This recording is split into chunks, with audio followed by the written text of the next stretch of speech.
Assalamualaikum warahmatullahi wabarakatuh. Kami dari kelompok 1. Di sini kami akan menjelaskan bab 7 tentang kematian. 1. Kematian. Pengertian mati.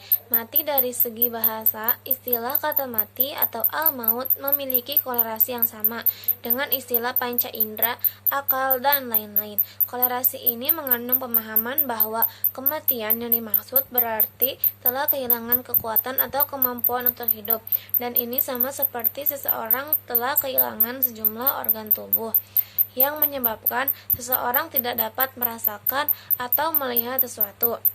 Kematian menurut Al-Ghazali berarti perubahan keadaan, dan bahwa setelah kematian jasad, ruh manusia tetap hidup dan merasakan siksaan ataupun kebahagiaan. B. Anjuran mengingat mati. Menurut Al-Ghazali bahwa manusia terbagi menjadi 3 golongan. Pertama, orang yang terlena dengan dunianya. Kedua, orang yang memulai untuk bertaubat.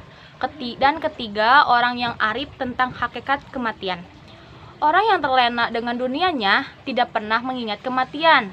Jika diingatkan dengan kematian, maka akan semakin menjauhkan dirinya dari ketaatan. Adapun orang yang memulai bertaubat akan ingat kematian karena rasa takut yang menghantuinya, jikalau ia mati sebelum sempurna taubatnya.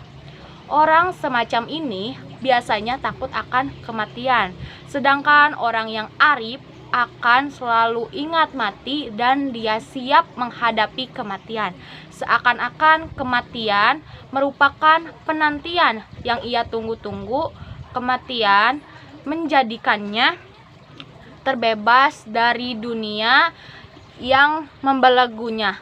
Dunia ibarat sebuah penjara bagi orang yang beriman. Artinya ia akan terus-menerus berada dalam situasi dan kondisi yang sulit, akan menyiksa jiwanya karena perjuangannya dan penolakannya terhadap nafsunya sendiri. Sakaratul maut, rasa sakit yang menyerang dan menjalar ke seluruh tubuh hingga tidak ada satu bagian pun yang akan merasakan sakit setelahnya atau akan mati rasa. Dan orang yang sekarat itu akan merasakan dirinya ditarik-tarik dan dicabut dari urat-urat saraf dan urat-urat persendian dan rambut, tiap akar rambut di kaki hingga kepala.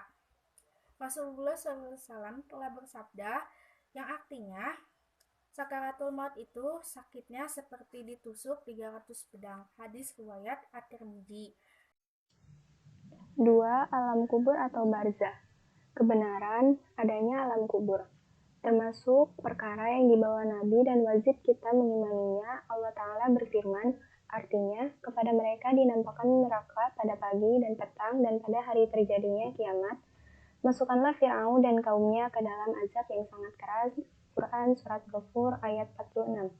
Para ulama menafsirkan ayat ini tentang adanya alam kubur karena ketika di dunia orang-orang kafir tidak ada yang diperlihatkan kepadanya api yang menakutkan setiap hari 2 kali.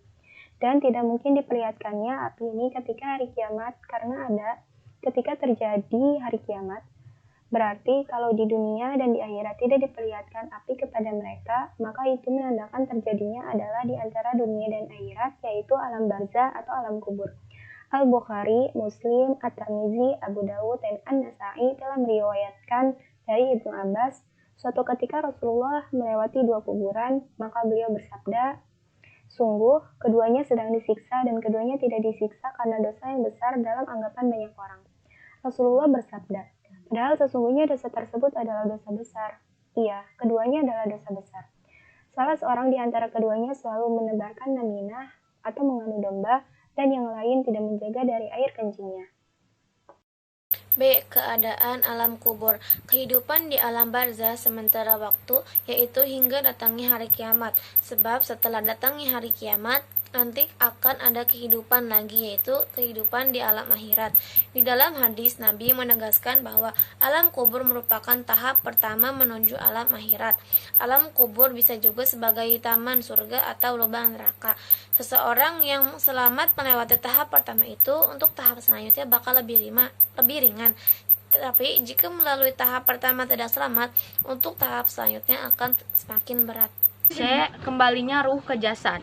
Dan ketahuilah bahwa telah diriwayatkan secara tasbit dalam hadis-hadis yang sahih tentang kembalinya ruh ke jasad di dalam kubur, seperti hadis Al-Bara bin Azib yang diriwayatkan oleh Al-Hakim, Al-Baihaqi, dan Abu Awanah, dan dinilai sahih oleh beberapa hafiz hadis dari Abdullah bin Amr bahwa Rasulullah Shallallahu Alaihi Wasallam berbicara tentang dua malaikat penannya dikubur. Lalu Umar bin Al-Khattab RA bertanya, apakah akal kami dikembalikan kepada kami, wahai Rasulullah?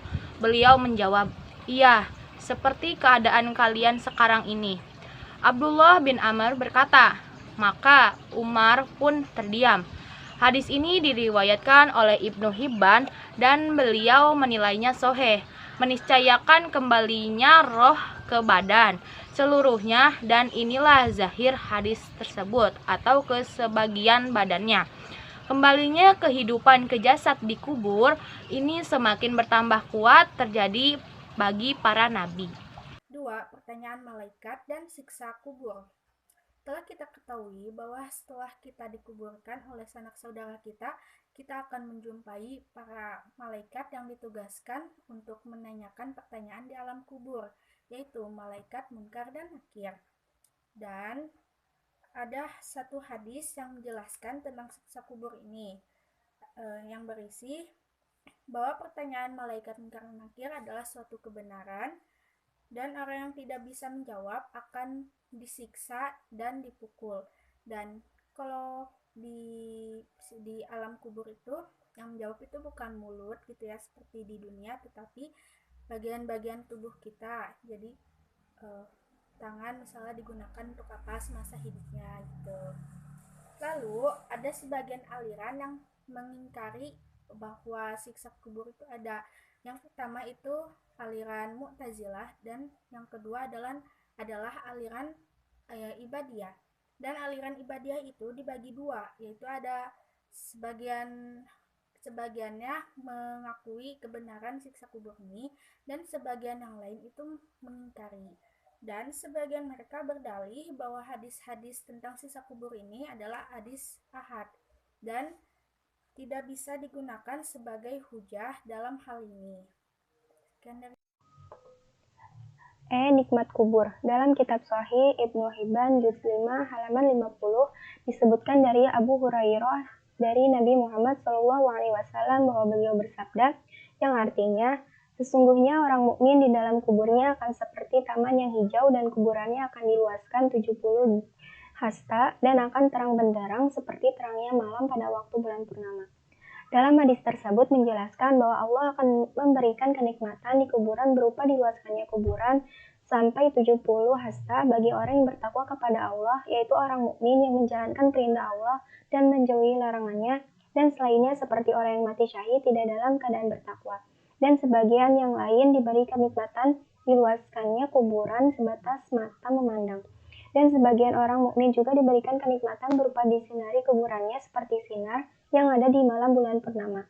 Dan masih banyak yang lainnya nikmat yang akan diterima oleh orang mukmin di kuburan seperti mencium bau surga. Dan dikecualikan dari pertanyaan kubur para nabi Allah, orang-orang yang mati syahid di dalam peperangan, dan anak kecil yang meninggal sebelum balik. 3. Hikmah kematian dan alam kubur.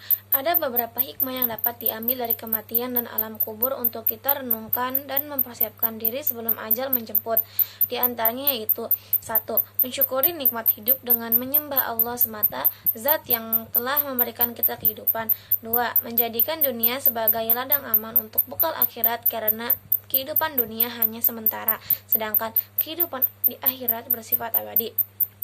3. Selalu berpikir dan mengingat kematian dengan meningkatkan ketakwaan agar jika seandainya ajal menjemput, maka ia telah siap dengan amal ibadahnya. 4. Meluangkan waktu untuk berziarah kubur agar kita selalu ingat mati dan tidak terlena dengan kenikmatan duniawi. 5. Mengambil pelajaran dari kematian orang lain bahwa kita akan merasakan hal yang sama, sakaratul maut, di antaranya jenazah kita ke liang kubur, dan pertanyaan malaikat mungkar dan nakir. 6. Memperbanyak amal ibadah yang pahalanya akan terus mengalir meskipun kita telah meninggal. Sekian dari kelompok 1, kurang lebihnya mohon maaf. Wassalamualaikum warahmatullahi wabarakatuh.